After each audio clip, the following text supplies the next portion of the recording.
Before we dive in, jump into the comments and tell us what you think. With a high-profile TV host out of line for taking a swipe at Aya Wilson's contract just days after her unanimous MVP?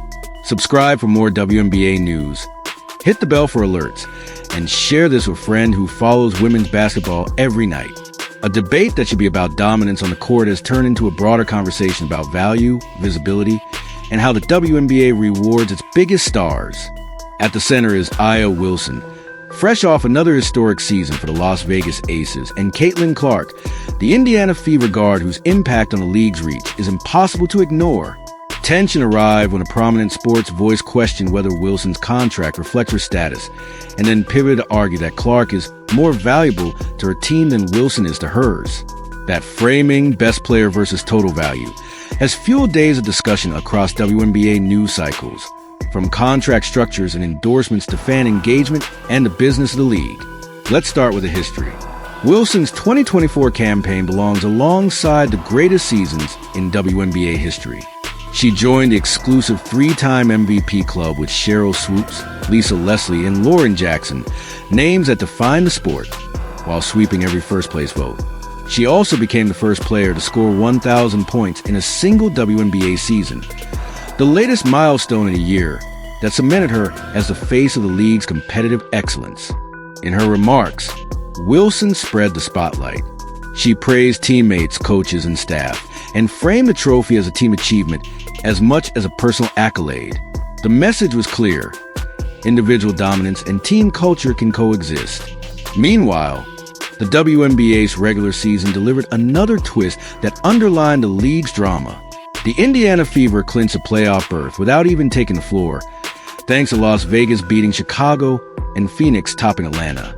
For Fever fans, it validated the long game. Back-to-back number one picks, Aya's counterpart in the post Aaliyah Boston anchoring the interior, and Caitlin Clark accelerating the rebuild with shot-making, playmaking, and unprecedented attention. That playoff berth is a major step for the franchise, and a reminder that the WNBA postseason atmosphere is a different stage. Now to the issue that has fans and players talking: Aya Wilson's contract. Wilson is under a 2-year deal with the Aces that runs through the 2025 season, reported at roughly $200,000 per year under the current collective bargaining parameters. The league's team salary cap is projected to rise in 2025, an important signal that compensation is moving in the right direction. But the numbers still prompt an uncomfortable question. Does that salary match the value of a 3-time MVP who just put together one of the greatest seasons ever, even with endorsements and off-court deals? Fans look at the on-court pay and argue it should better reflect what Wilson means for the WNBA brand. It's not the first time this conversation has surfaced. Over the past year, online speculation suggested Wilson was being overlooked by big brands even as her trophy case grew. That narrative shifted as industry chatter pointed to new commitments, and Nike moved to confirm a signature line for the Aces superstar. Anyone who follows women's basketball closely understands what a signature shoe represents: its recognition, leverage, and a permanent marker in the sports culture. The consensus among insiders now is that brands are moving more deliberately to match on-court production with off-court platforms, exactly the kind of alignment a reigning MVP warrants. The friction didn't start with Wilson, though. It often circles back to Caitlin Clark, whose arrival in the WNBA changed the economics of attention overnight. Before she ever played a regular season game, Clark signed an 8-year, $28 million endorsement deal with Nike, including a signature shoe. She sold out arenas, spiked road attendance, and delivered must-watch television for the Indiana Fever. She was later named 2024 WNBA Rookie of the Year, becoming the centerpiece of a franchise trying to climb out of the lottery and into contention. That wave of interest has helped the entire league. Merchandise, ticket sales, ratings all saw measurable boosts. With that spotlight came skepticism. Some former players and commentators questioned whether Clark's college dominance would translate against WNBA defenses and veteran physicality. Others raised concerns about media bias and uneven treatment. Serious topics that deserve careful discussion rather than social media outrage. Through it all, Clark largely kept her head down, avoided public spats, and focused on playing. The result was a rookie season that balanced growing pains with memorable highs, a test that every rookie faces no matter how bright the spotlight. Sports radio host Dan Patrick added a different layer when he drew a line between best player and most valuable, making the case that Clark's total value to the Fever, ticket demand, visibility, community impact, outweighs Wilson's relative value to the Aces. He also acknowledged Wilson as the best player in the league. That distinction is not new in sports, but it lands differently in a league still fighting for pay parity and broader recognition. When people invoke total value, they're talking about more than box scores. They're talking market growth, media coverage, and business health. The debate is legitimate. So is the pushback from those who say greatness should be measured first by performance and winning? Wilson's advocates counter with the simplest argument in sports: production and winning. The Aces' sustained excellence has come with pressure, exposure, and a target on their backs every night.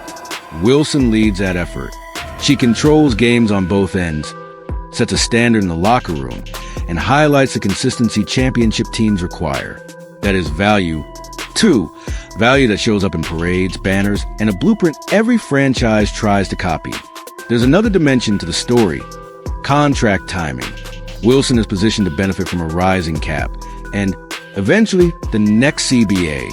The WNBA's trajectory: expansion to the Bay Area's Golden State Valkyries, stronger local markets, and higher profile national windows suggests revenue is set to increase.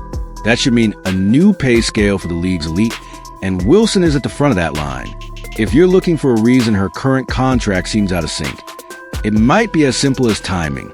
She signed before the latest surge, and the economics are now catching up to her impact. The Aces roster moves added more fuel to the news cycle. Guard/wing Kate Martin emerged as a valuable rotation player early in the season, earning double-digit minutes on a championship contender.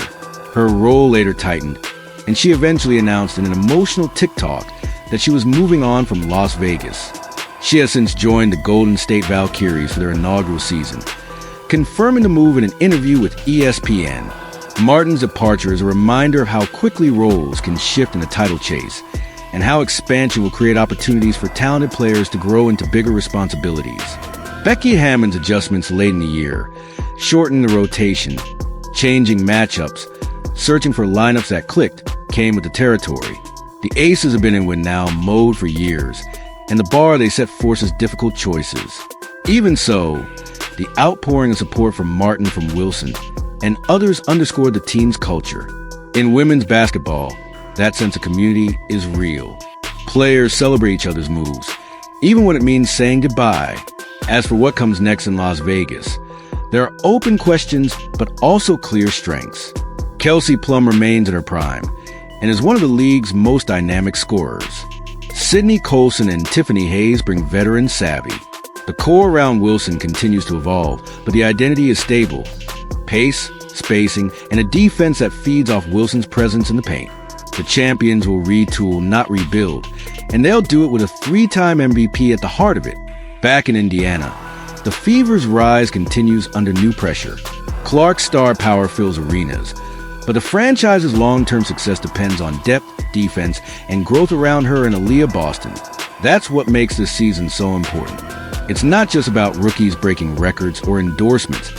It's about building sustainable winning habits that carry into the postseason.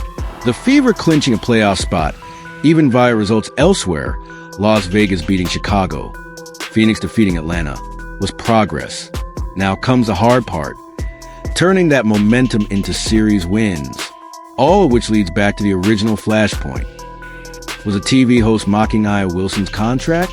If that was the tone, it missed the moment. The story isn't about a punchline. It's about how the WNBA values its superstars, how the salary structure is evolving, and how endorsements and signature shoes fit into the larger picture. It's also about understanding two truths at once. Aya Wilson is the best player in the league, and Caitlin Clark has been transformative for the league's reach. Those ideas aren't in conflict. In fact, the WNBA's future is strongest when both are true and properly rewarded. There's a final point that deserves emphasis.